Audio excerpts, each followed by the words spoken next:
ആശാവർക്കർമാർ തങ്ങളുടെ ശത്രുക്കളല്ലെന്ന് CPM. പ്രധാന ശത്രുക്കളായി അദാനിയും അംബാനിയുമൊക്കെ കിടക്കുമ്പോൾ ആശാവർക്കർമാർ എങ്ങനെ ശത്രുക്കളാകുമെന്ന് MP ഗോവിന്ദൻ മാസ്റ്ററുടെ ചോദ്യം. എന്നാൽ സമരക്കാർക്കിടയിൽ അരാജകവാദികളുണ്ടെന്നും അവരോട് എതിർപ്പാണെന്നും CPM സംസ്ഥാന സെക്രട്ടറി വ്യക്തമാക്കി. ആശാവർക്കർമാരിൽ എന്ത് ശത്രു? ഞങ്ങൾക്ക് ഏറ്റവും പ്രധാനപ്പെട്ട ശത്രു അദാനിയും അംബാനിയും ഒക്കെ കിടക്കുമ്പോൾ പിന്നെ ഈ പാവം ആശാവർക്കർക്ക് ഞങ്ങൾ ശത്രുവാണ്. നിങ്ങൾ ശത്രുവാക്കാൻ വേണ്ടിയിട്ടാണ് നടത്തിക്കൊണ്ടിരിക്കുന്നത്.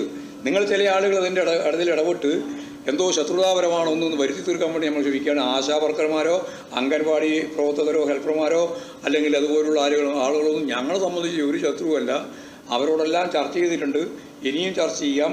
ആവശ്യമായ രീതിയിലുള്ള നിലപാടുകൾ കേന്ദ്ര ഗവൺമെൻറ്റിൻ്റെ ഭാഗത്തു നിന്നാണ് ഉണ്ടാവേണ്ടത്.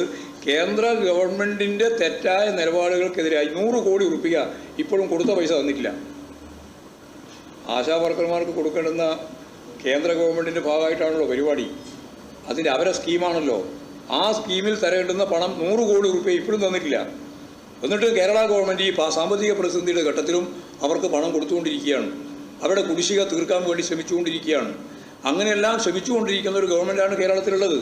മാത്രമല്ല, കേരളത്തിലാണ് ഏറ്റവും കൂടുതൽ ആശാവർക്കർമാർക്ക് ഏറ്റവും കൂടുതൽ വരുമാനം കിട്ടുന്ന ഒരു സംസ്ഥാനവും അതാണ്, ഇവിടെയാണ്.